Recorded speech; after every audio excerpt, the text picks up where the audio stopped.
Halo semuanya, selamat datang para siswa SMP Kabupaten Magetan.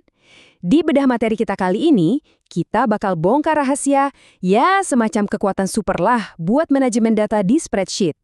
Kita bakal ubah rentetan angka dan teks yang biasanya bikin pusing, jadi informasi yang super rapi dan gampang banget dipahami.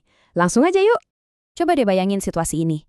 Kalian lagi nyari satu nama siswa dari desa Lembeyan, tapi datanya ada ribuan baris. Scroll ke bawah nggak kelar-kelar.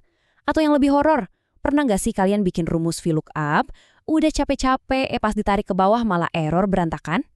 Nah, itu dia masalah utamanya yang bakal kita selesaikan bareng-bareng. Jadi, ini dia menu belajar kita hari ini. Kita mulai dari masalah kekacauan data, terus masuk ke rahasia tanda dolar, teknik sorting, kekuatan filter, dan terakhir, soal efisiensi kerja serta kesimpulan. Masuk ke bagian pertama, apersepsi. Kita bahas soal masalah kekacauan data, alias kekacauan spreadsheet yang tidak terorganisir. Lihat deh, bayangin berhadapan sama tabel raksasa kayak gini. Pas kalian ngadepin data penjualan atau daftar siswa yang membludak, satu aja kesalahan kecil di rumus, wah, itu bisa ngancurin semua hasil kerja keras kalian. Bener-bener mimpi buruk. Lanjut ke bagian kedua, rahasia tanda dolar. Ini dia, gembok rahasia spreadsheet kalian. Nah, intinya gini, tanda dolar ini fungsinya persis kayak gembok. Kalau kalian pakai rumus pencarian kayak VLOOKUP, tanda dolar ini mastiin tabel referensi kalian itu kekunci diem di tempat. Jadi biarpun rumusnya kalian seret atau copy paste sampai ke baris paling bawah, referensinya nggak bakal ikut jalan-jalan. Dan tahu nggak yang lebih asik? Kalian nggak perlu repot-repot ngetik tanda dolarnya satu-satu manual. Cukup blok aja range table kalian, terus tekan tombol F4 di Chromebook kalian. Tara, langsung kekunci otomatis. Super praktis kan? Kalau kalian sampai kelupaan nambahin simbol kecil yang satu ini, siap-siap aja range referensi kalian ikut melorot ke bawah. Hasilnya, akurasi pencarian jadi ancur total, dan lembar kerja kalian bakal dipenuhi sama pesang error panjang di baris-baris baru. Nggak banget kan? Oke, bagian ketiga. Teknik sorting, merapikan data dan mengatur kekacauan menjadi keteraturan. Konsepnya gampang banget, cuma ada dua mode. Ascending itu buat ngurutin data naik dari A ke Z atau dari angka paling kecil ke yang paling gede. Nah, kalau descending itu kebalikannya, ngurutin mundur dari Z ke A atau dari angka terbesar ke yang terkecil. Simple banget! Entah itu buat ngurutin absen nama teman-teman sekelas kalian, atau data angka kayak tabel omset penjualan bulanan ini, fitur sorting di tab data ini ibarat sulap, langsung rubah tabel yang tadinya acak-acakan jadi super rapi dan enak dibaca. Caranya, taruh aja kursor di kolom yang mau diurutin, buka tab data di atas, terus klik A sampai Z atau sebaliknya. Udah gitu doang. Oh ya, satu catatan penting nih. Pas kalian ngurutin satu kolom, data di sebelahnya dalam baris yang sama otomatis ikut bergeser kok. Jadi aman, data kalian nggak bakal ketukar satu sama lain.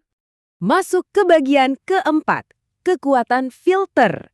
Kita belajar menyaring informasi, alias menemukan jarum di tumpukan jerami dengan cepat. Autofilter ini benar-benar jurus andalan kalian. Cuma dengan beberapa klik, kalian bisa nyaring ribuan baris data dan nampilin spesifik apa yang kalian butuhin. Misalnya nih, kalian cuma mau lihat siswa yang nilainya di atas 80 aja. Dan tenang, data yang lain cuma disembunyiin sementara kok, nggak dihapus permanen. Mau tahu jalan pintasnya? Tekan aja tombol CTRL, Shift, sama L barengan di keyboard kalian. Nanti bakal muncul tanda panah drop-down kecil di judul tiap kolom kalian. Dari situ, kalian pegang kendali penuh buat milih informasi apa aja yang mau ditampilin. Hitungan detik langsung beres. Dan bagian terakhir, efisiensi, kerja, dan kesimpulan. Kenapa data yang rapi itu sangat penting? Seperti yang ditulis di materi ini, belajar ngelola data dengan benar itu bukan cuma urusan dapat nilai sekolah yang bagus. Ini soal skill bertahan hidup di era digital. Gimana kalian bisa nyimpen informasi dengan aman, gampang dicari pas lagi butuh cepat, dan pastinya ngehindarin kehilangan data penting yang bisa bikin sakit kepala. Nah, ini yang kita sebut sebagai pembelajaran bermakna. Kalau data kalian rapi, kalian bisa mikir lebih jernih dan bikin keputusan dengan cepat dan tepat.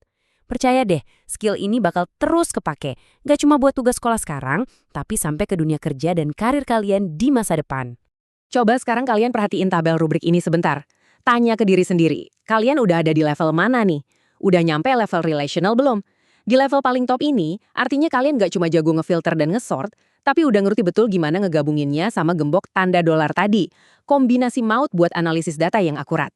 Jadi, buat nutup sesi kita kali ini, besok-besok kalau kalian harus ngadepin lautan data yang bikin pusing 7 keliling di proyek sekolah kalian, dari 3 kekuatan super tadi, tanda dolar, sorting, atau filter, mana nih yang bakal kalian keluarin duluan? Teruslah berlatih, bikin data bekerja buat kalian. Sampai jumpa di bedah materi selanjutnya.